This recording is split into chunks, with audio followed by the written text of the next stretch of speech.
Do you think people who overthink are just people who worry too much? No. Many times they are people who once had to learn how to predict everything so they would not get hurt. They do not overthink because they enjoy making themselves suffer. They overthink because their brain once believed that if they could predict far enough, analyze carefully enough, and prepare enough, they would be safer. The problem is, some dangers disappeared a long time ago, but the brain keeps standing guard as if the war never ended. You send a very normal text, then read it again 5 times. You see someone reply a little shortly and immediately wonder if you said something wrong. You walk away from a conversation, but your mind keeps returning to every sentence, every look, every silence. One part of you knows it is not a big deal, but another part still cannot stop. And the most exhausting part is not the thinking. The most exhausting part is knowing you are overthinking, but still not being able to escape it. People on the outside often say something very easily, just stop thinking about it. But if saying that were enough to stop, you would have stopped a long time ago. Overthinking is not like a switch.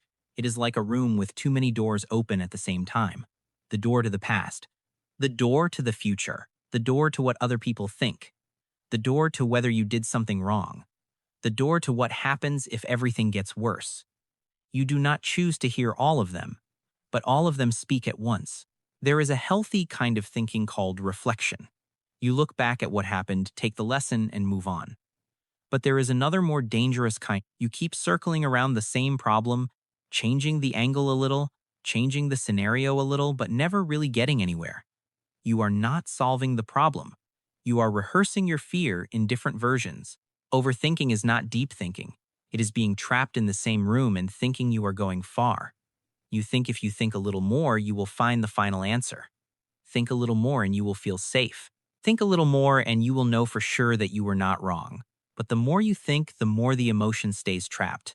The more you analyze, the more serious the worry begins to feel. If you have ever lain in bed at 2 a.m., your eyes tired but your mind still holding a trial over every sentence you said that day, comment 1. If you are realizing that you are not really solving the problem but only repeating the fear, comment 2. Many people who overthink grew up in environments where uncertainty felt dangerous. It did not always have to be something dramatic. Sometimes it was simply not knowing whether someone at home would be happy or angry today, not knowing whether one sentence would be misunderstood, not knowing whether silence was safer. So the brain learned to read the room, read the tone of voice, read facial expressions, and read every small change. Back then, thinking ahead was not a weakness. It was a survival skill. You learned to prepare for other people's reactions before they reacted. You learned to guess their mood before opening your mouth. You learned to avoid mistakes by calculating every possibility in advance. That once helped you feel safer. But as you grew older, your brain continued using the same strategy even for very small things: a text message answered late, a slightly strange expression in a meeting, a sentence that sounded unclear. This is the tragedy of people who overthink.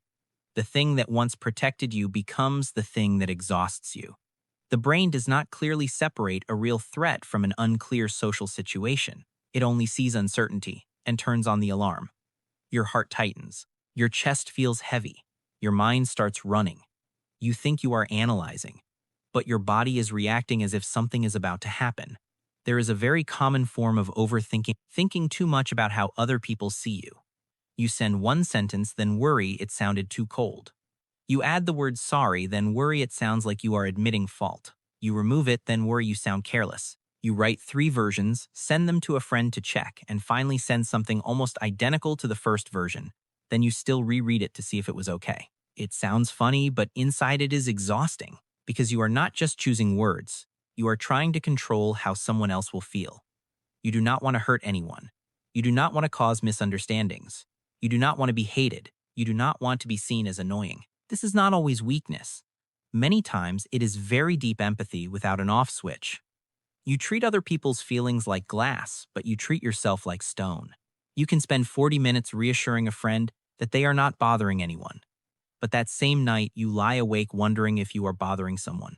You are generous with others but harsh with yourself. You understand other people's mistakes but exaggerate your own.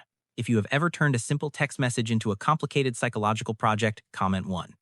If you see yourself in the sentence too much empathy but no idea how to stop, comment 2. There is a very frustrating paradox. The harder you try not to think, the more you think. You tell yourself, stop, don't think about it anymore. But that sentence makes your brain check whether you are still thinking. And the moment you check, the thought returns. It is like someone telling you not to think about a white bear. Immediately, the image of a white bear appears in your mind.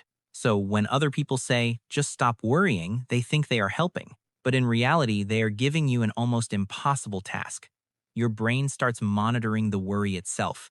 You are not only worried about the original thing, you are also worried about why you are still worried. Then you worry that you are not normal. Then you worry that you will never escape this loop. A new layer of thinking gets placed on top of the old one. The way out is not to force your mind to become silent immediately. The first step is to realize that it is trying to protect you. Ask yourself, what is this thought trying to save me from? Is it afraid you will be rejected? Afraid you will be misunderstood? Afraid you will lose a relationship? Afraid you will fail? When you name the fear correctly, the spiral becomes less vague. And what is less vague is easier to handle. There is something very important to notice. People who overthink usually do not overthink everything. They may decide what to eat pretty quickly. Choosing what shirt to wear may not be a problem, but when something involves someone they love, their self-image, their future, their work recognition, or the feeling of being abandoned, everything immediately gets stuck. That proves overthinking is not random noise. It points directly to where you are most afraid of losing something. Your worry knows exactly what you care about. It just delivers the message in the worst way possible. You do not overthink because you are weak. You overthink because something in there matters to you. But something being important does not mean you have to be crushed by it. Caring does not mean analyzing until you are exhausted. Loving someone does not mean reading every period in their text message like a sentence in court. The problem is that people who overthink often have a very complicated relationship with rest. They want to rest too, but when they stop everything they delayed during the day starts rising up. The words left unsaid, the things that are still uncertain, the messages still unanswered, the bad possibilities, so they keep themselves busy, scrolling on their phone, playing a video, working more, listening to something while falling asleep. Not because they always enjoy noise, but because silence makes them hear themselves too clearly. But the more you run from silence, the more your mind piles things up. You are not processing those thoughts. You are only pushing them down. Then when night comes, everything rises back up even stronger. That is why many people seem fine all day but collapse when they lie down. Not because the night creates the problem. The night simply takes away the last distraction. So what should you do when your mind refuses to turn off? Do not start with, I have to stop overthinking. That sentence is too heavy. Start smaller. I am having a spiral. Just name it. Do not become it. Do not argue with it immediately. Do not believe everything it says. Just recognize this. This is a spiral, not absolute truth. Then ask one very important question. Am I moving toward any specific action? If the answer is yes, write that action down. Send a clear message. Ask about something that is still unclear. Prepare one small step. But if the answer is no, if you are only repeating the same fear, admit it. I am not solving this. I am spiraling.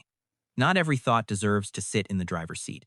A thought can appear, but that does not mean it has the right to control your entire evening. You can say to it, I see you.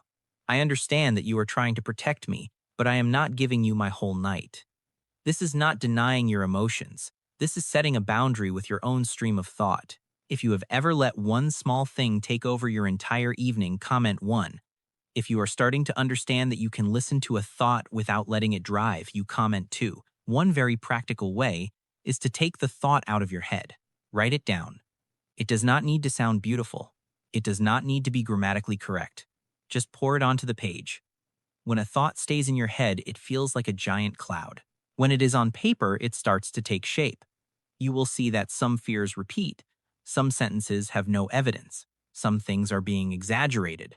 And 1 or 2 things may actually need action. You can also set a time limit. Give yourself 10 minutes to think about it. When the 10 minutes are over, write down one next step or put it aside for now. It sounds simple, but it teaches the brain that not every thought gets to continue forever. The mind needs to be trained with boundaries, the same way a work schedule needs a start time and an end time. This does not make you cold. It makes you less swallowed by everything. You still care. You are still deep. You are still sensitive. But you no longer turn every small signal into a courtroom inside your head. You no longer sentence yourself just because of someone else's unclear facial expression. And maybe what you need to hear most is this: you are not broken. You are not weak. You are not too complicated in some useless way. Your brain simply learned one strategy too well and used it for too long.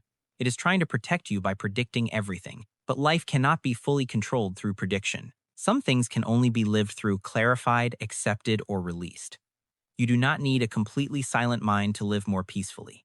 Maybe your mind will still be noisy, but you can learn not to treat every noise as a command. You can learn to tell the difference between a thought that helps you move forward and a thought that only pulls you back into the loop.